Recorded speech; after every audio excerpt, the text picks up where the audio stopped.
সম্মানিত দর্শক শ্রোতা, আসসালামু আলাইকুম। কোটা সংস্কার আন্দোলন কেন হয়েছে?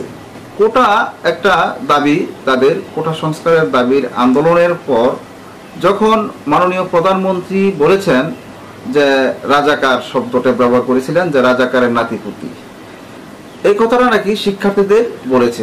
এই জন্য শিক্ষার্থীরা খেপে গিয়ে বিভিন্ন জায়গায় আন্দোলন করা শুরু করেছে।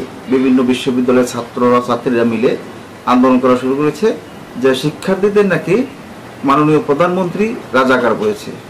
এখন রাজাকার কথাটা শুনে তারা খুব প্রকাশ করেছে যে আমাদেরকে মাননীয় প্রধানমন্ত্রী রাজাকার বলেছে, এটা কেন বলেছে। জনপ্রিয় পত্রিকা যুগান্তরে একটা শিরোনাম এসেছে, শিক্ষার্থীদের আমি রাজাকার বলিনি প্রধানমন্ত্রী।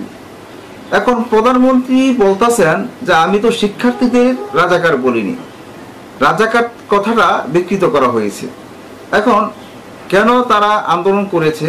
তাদের দাবি তারা করেছে, আজকে সেই দাবি আদায়ের জন্য তারা আন্দোলন করেছে। কিন্তু রাজাকার কথাটা নিয়ে যে তারা এভাবে দেশের ভাঙচুর করেছে, বিভিন্ন স্থাপনা ভাঙচুর করেছে, এই ভাঙচুর করাটা তাদের উচিত হয়নি। এটা সকলেই বলে যে এমন ধরনের কিছু স্থাপনা ভাঙচুর করেছে, এই স্থাপনাগুলো করতে গিয়ে অনেক অর্থের প্রয়োজন হয়েছে, অনেক অর্থ লেগেছে।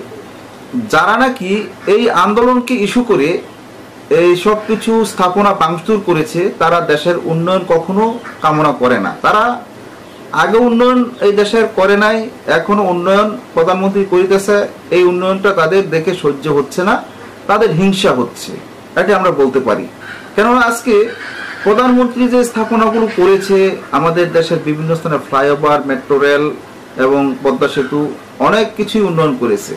এখন মাননীয় প্রধানমন্ত্রী যে রাজাকার শব্দটি ব্যবহার করেছে, যে রাজাকার কাদেরকে বলেছে, মাননীয় প্রধানমন্ত্রী যে বলেছেন যে আমি শিক্ষার্থীদের রাজাকার বলিনি, এই নিয়ে একটি প্রতিবেদন আছে, জনপ্রিয় পত্রিকার যুগান্তর থেকে সংগ্রহ করেছি। তাহলে আসুন মাননীয় প্রধানমন্ত্রী কি বলেছেন সেই প্রতিবেদন আমরা দেখে আসি। প্রধানমন্ত্রী শেখ হাসিনা বলেছেন, শিক্ষার্থীদের আমি রাজাকার বলিনি, আমার বক্তব্যকে বিকৃত করা হয়েছে, তারা নিজেরাই নিজেদের রাজাকার বলে স্লোগান দিয়েছে। শুক্রবার সকালে হামলার ক্ষতিগ্রস্ত বিটিভির ধ্বংসাবশেষ পরিদর্শন শেষে তিনি এসব কথা বলেন। শেখ হাসিনা বলেন, এই ধ্বংসের সঙ্গে জড়িত হামলাকারী এখনো আনাচে কানাচে লুকিয়ে রয়েছে, তাদের খুঁজে বের করে সাজা নিশ্চিত করতে জনগণের সহযোগিতা কামনা করি। প্রধানমন্ত্রী বলেন, বিএনপি জামাত অতীতের মতোই অগ্নি সন্ত্রাস করেছে, তবে এবার তারা আলাদা পদ্ধতি অবলম্বন করেছে। সরকার প্রধান বলেন, দেশবাসী ঢাকাবাসীকে বলবো, যাদের জন্য আজ আপনাদের এ দুর্ভোগ, যারা ধ্বংস করলো, যাদের জন্য আজ বিদেশে বাংলাদেশের ভাবমূর্তি নষ্ট হচ্ছে, আমি তাদের বিচারের ভার এদেশের জনগণের উপরেই দিয়ে যাচ্ছি।